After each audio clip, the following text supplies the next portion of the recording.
लोग टूट जाते हैं एक घर बनाने में, तुम तरस नहीं खाते हो बस्तियां जलाने में।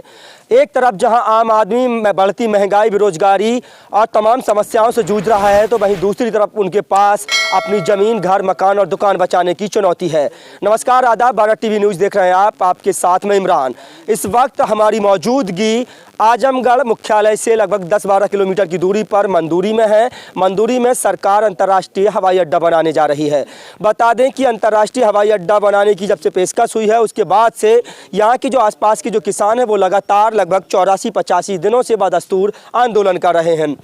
लगभग 10 से 12 गांव और 773 एकड़ ज़मीन उससे प्रभावित होने वाले हैं। लगभग 35 से 40 हज़ार लोग, और ये आप मेरे पीछे ये देख पा रहे होंगे, ये पूरा मंच लगाया गया है और यहाँ पर हज़ारों की संख्या में जो महिलाएं और जो लोग हैं वो यहाँ आकर के आंदोलन करते हैं और सरकार को ये बताने की कोशिश कर रहे हैं, संदेश देने की कोशिश कर रहे हैं कि हम अपनी ज़मीन और मकान, दुकान किसी कीमत पर नहीं देंगे। हमारे साथ राजीव यादव हैं, इस पूरे आंदोलन की अगुवाई कर रहे हैं, इस आंदोलन के अगुवा हैं, इनसे बातचीत करेंगे। सबसे पहले तो भारत टीवी न्यूज़ पर आपका बहुत बहुत स्वागत है। शुक्रिया शुक्रिया। और राजीव जी, पहला सवाल यही रहेगा कि ये जो आंदोलन है आपका, ये आंदोलन क्यों चल रहा है, कितने दिनों से चल रहा है?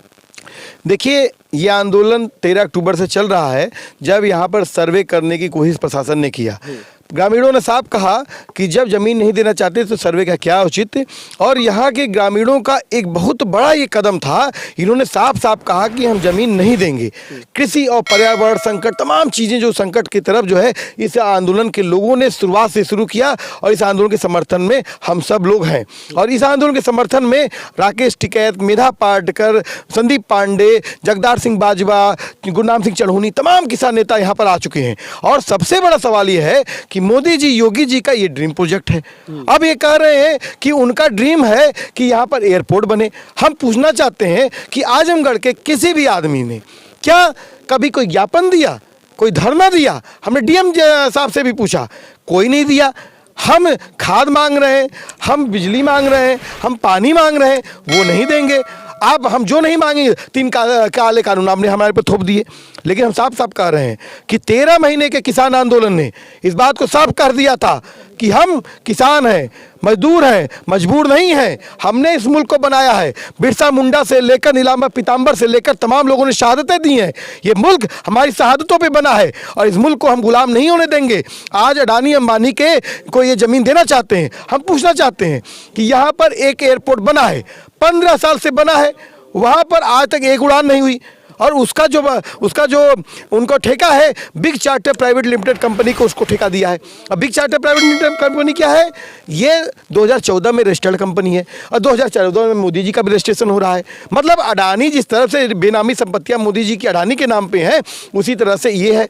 और यहाँ के किसान मजदूरों ने कहा कि हम ज़मीन नहीं देंगे। और आप साफ साफ कह देते हैं हम इस बात को लेकर कि ये इलाका जो है, ये कृषि का इलाका है। ये कम से कम 4000 से ज़्यादा घर यहाँ पर ढा दिए जाएंगे। जिस समय उत्तर प्रदेश में तमाम नेता डर गए थे, घर से बाहर नहीं निकल रहे थे, यहाँ के मजदूर खड़े हो गए। अभी देखिए हल्द्वानी में भी वहाँ पर महिलाएं कड़ाके की ठंड में धरने पर बैठी हुई। यहाँ के मजदूर खड़े हो गए कि योगी जी, ये जो बुलडोजर है इसको रोक लीजिए और गैर कानूनी तरीके से भूमि अधिग्रहण के खिलाफ जो आपने काम किया है, वो अपने प्रशासन के जो लोग हैं उनके खिलाफ बुलडोजर चलाइए ना। 84 दिन से धरने पे बैठे हैं। एक दीपक शर्मा नाम का ये बगल में जिगना गांव का लड़का है, निरहुआ ने बोला कि यहाँ सरकारी ज़मीन पे कब्जा करके बैठे हैं लोग और किसी को कुछ नहीं मिलेगा। यहाँ के लोग विकास विरोधी हैं, इनको ऊपर पहुँचा दो, घुटना तोड़ दो, जेल में डाल दो। दीपक शर्मा को ये आघात हो गया, उसका हार्ट अटैक हो गया, 1.5 साल का उसका बच्चा है। बताइए उसका जिम्मा कौन लेगा? ये हत्या है सीधे। ये सरकार हत्या कर रही है। हमारे 750 किसानों की हत्या इसने किया और यहाँ पर अब तक 16 से ज़्यादा लोग जमीन जाने के सदमे से उनकी मृत्यु हो चुकी है। सरकार कह रही है कि अगर अंतर्राष्ट्रीय हवाई अड्डा बनेगा तो उसके आसपास की जो ज़मीनें हैं, लोगों को रोज़गार मिलेगा, लोगों को रोज़गार का जो साधन है वो उपलब्ध होंगे, आसपास की ज़मीनों के जो सर्किल रेट के जो भाव है वो लगातार बढ़ जाएंगे। तो लगातार सरकार कह रही है कि लोग खुशहाल हो जाएंगे। जो यहाँ पर जो बासिंदे हैं, यहाँ के रहने वाले, उनकी खुशहाली के लिए अंतर्राष्ट्रीय हवाई अड्डा बनाया जा रहा है। अच्छा, अंतर्राष्ट्रीय अड्डा खुशहाली के बनाया जा रहा है। 2017 से सर्किल रेट नहीं बढ़ा। क्यों नहीं बढ़ा? मोदी जी? इसलिए कि आपको किसानों की ज़मीनें हड़पनी है। 10% सर्किल रेट हर साल बढ़ना चाहिए। हाँ, दूसरा 80-100 एकड़ यहाँ पर कब्जा करके बैठे हैं 15-16 साल से जो है। हम कह रहे हैं कि चलो मोदी जी, योगी जी आओ, 40 एकड़ तुम लो, 40 एकड़ हमको दो। 40 एकड़ में हम मंडी खोलते हैं और 40 एकड़ में तुम हवाई जहाज उड़ा दो। देख लो कि 40 एकड़ में जिसमें हम मंडी खोलेंगे कितने लोगों को रोजगार देंगे, और 40 एकड़ में तुम हवाई जहाज जो उड़ाओगे उसमें कितने लोगों को रोजगार दोगे। 104 एकड़ बता रहे हैं चाचा, 670 एकड़ ये पीपीपी मॉडल पे लेंगे और एक रुपया एकड़ करके ये अडानी अंबानी को दे देंगे। लाल बहादुर शास्त्री जय जवान जय किसान का जिसने नारा दिया, जिन्होंने, वो एयरपोर्ट बनारस का आज अडानी के हवाले है। चौधरी चरण सिंह जो किसान नेता थे, उनके नाम पर लखनऊ का एयरपोर्ट वो अडानी के है। भाई किसान है, मजदूर हैं, हम समझदारी रखते हैं। आप ये जो फसलें हैं, ये फसलें सिर्फ और इसे इन्हीं फसलों से आज हमारा बाप, हमारे दादा वो खेती करते हैं, तब हम इलाहाबाद यूनिवर्सिटी से लेकर जेएनयू तक जाते हैं पढ़ने के लिए।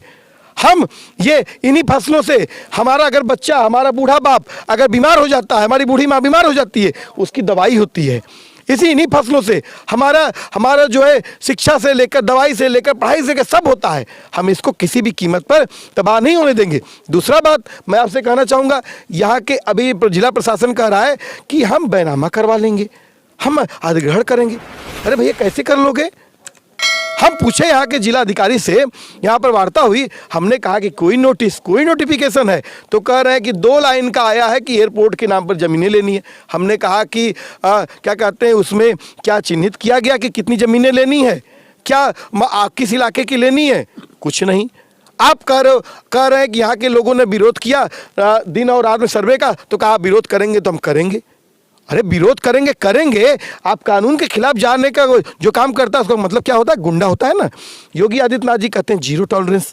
अगर उनका जिलाधिकारी या फिर कोई प्रशासनिक अधिकारी अगर वो आपराधिक कृत्य करता है, तो मैं कहता हूँ योगी जी चलाइए बुलडोजर, चलाइए बुलडोजर। आप भूमि अधिग्रहण कानून कहता है कि 2 ग्राम प्रतिनिधि नियुक्त होंगे, फिजिकल सर्वे होगा, वो सर्वे का रिपोर्ट प्रकाशित होगी, वो रिपोर्ट पे जन सुनवाई होगी और वो रिपोर्ट फिर भेजी जाएगी। यहाँ सर्वे हुआ ही नहीं, कुछ हुआ ही नहीं, तो आप रिपोर्ट कैसे भेज दिए?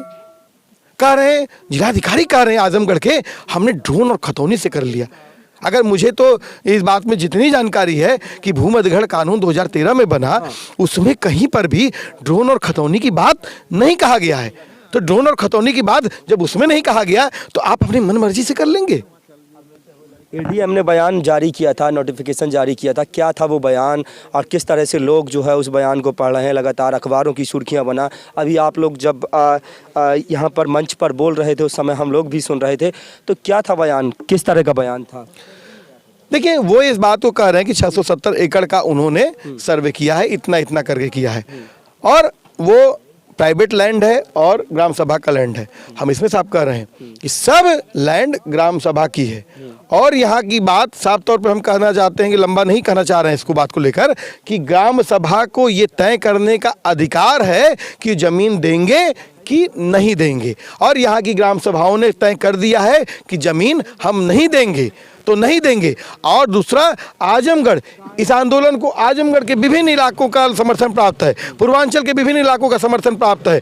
और हमने कहा है कि एयरपोर्ट का मास्टर प्लान रद्द किया जाए। और आज हम 4 तारीख से आप में बात कर रहे हैं, और आने वाली 26 जनवरी गणतंत्र दिवस है, और अगर गणतंत्र दिवस तक इस मामले को हल नहीं किया जाता है, एयरपोर्ट का मास्टर प्लान का रद्द नहीं किया जाएगा, तो दिल्ली की तर्ज पर जिस तरह से लाखों किसान ट्रैक्टर लेकर के दिल्ली में निकल पड़े थे और एक तरफ जवान परेड कर रहा था, एक तरफ किसान परेड कर रहा था, तो वही नज़ारा आजमगढ़ में भी होगा। हम पूर्वांचल के देश प्रदेश के तमाम किसानों को आमंत्रित कर रहे हैं, आइए खिरियाबाग 26 जनवरी को इस देश को गणतंत्र को बचाने के लिए, लोकतंत्र को बचाने के लिए आइए हम किसान परेड करेंगे। और इस पूरा जो भूमि अधिग्रहण के नाम पर जो है एक गैरकानूनी काम किया जा रहा है, इसको हम रोकेंगे। राजू जी, अंतिम सवाल है कि जिस तरह से आपका आंदोलन चलते हुए 84-85 दिन हो गए, बदस्तूर जारी है, इस दौरान जो विपक्षी राजनीतिक दल हैं, जो पार्टियां हैं, उनके तमाम नेता, उनका भी समर्थन प्राप्त हुआ है इस आंदोलन को? निश्चित तौर पर यहाँ पर समाजवादी पार्टी के जो लोकल विधायक हैं उन्होंने सवाल को सदन में उठाया है। मनोज झा जो बिहार के सांसद हैं उन्होंने इस बार सवाल को सदन में उठाया है। और यहाँ पर कल भी हमारी सर्वदलीय बैठक थी और जिन नेताओं को, राजनीतिक पार्टियों को इसकी समझ नहीं थी जो है कि यहाँ का किसान किन एजेंडों पे लड़ रहा है, उन पे हमारे अध्यक्ष जी ने कल गया, उनसे सब बात किया और सभी ने सहमति दर्ज किया कि लोकतांत्रिक तरीके से चल रहे आंदोलन का किसी भी हालत में दमन नहीं होना चाहिए।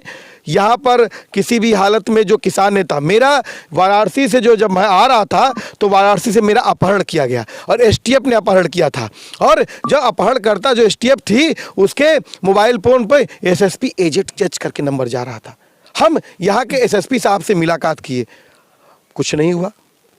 हम दिनेश लाल निरहुआ जो कि यहाँ का सांसद हैं, उन्होंने कहा कि तोड़ दो, फोड़ दो, ऊपर पहुँचा दो। हम मुलाकात की एसएसपी साहब से तो एसएसपी साहब कह रहे हैं कि आप भड़काते हैं, हम जस्टिस की मांग करते हैं। तो हमारा इस एजेंडे पे तमाम राजनीतिक दल हमारे साथ में हैं। कल राम गोविंद चौधरी जी थे, चंद्रशेखर आज़ाद से भी हमारी बातचीत है, सावित्रीबाई जी से भी हमारी बातचीत है और यहाँ पर संजय सिंह जो आम आदमी पार्टी के सांसद, उनसे भी बातचीत है। लगातार आने वाले दिनों में 20 जनवरी तक तमाम किसान नेता या और नेताओं के भी आएंगे और साथ में राजनीतिक दल के तमाम नेता यहाँ पर खिरिया बाग आएंगे। चलिए, बहुत बहुत शुक्रिया। तो ये थे हमारे साथ इस पूरे आंदोलन की अगुवाई कर रहे हैं, अगुवा हैं राजीव यादव जी, और जिनका साफ तौर पर कहना है कि सरकार चाहे जितनी जोर आजमाइश कर ले, लेकिन जो अपनी ज़मीनें हैं गांव वाले तय कर चुके हैं कि ज़मीनें किसी भी जो है हाल में सरकार को नहीं दी जाएंगी। तमाम विपक्षी दल इनके साथ आ रहे हैं। तमाम किसान संगठन के, तमाम किसान संगठनों के नेता, राकेश टिकैत से लेकर के गुरनाम सिंह चढ़ूनी से लेकर के मेधा पाटकर, तमाम बड़े नाम और तमाम राजनीतिक पार्टियों के नेता भी लगातार इस आंदोलन का समर्थन कर रहे हैं। अपने साथी कैमरा पर्सन आनंद यादव के साथ भारत आजमगढ़ के मंदूरी से इमरान मंसूरी की रिपोर्ट। नमस्कार।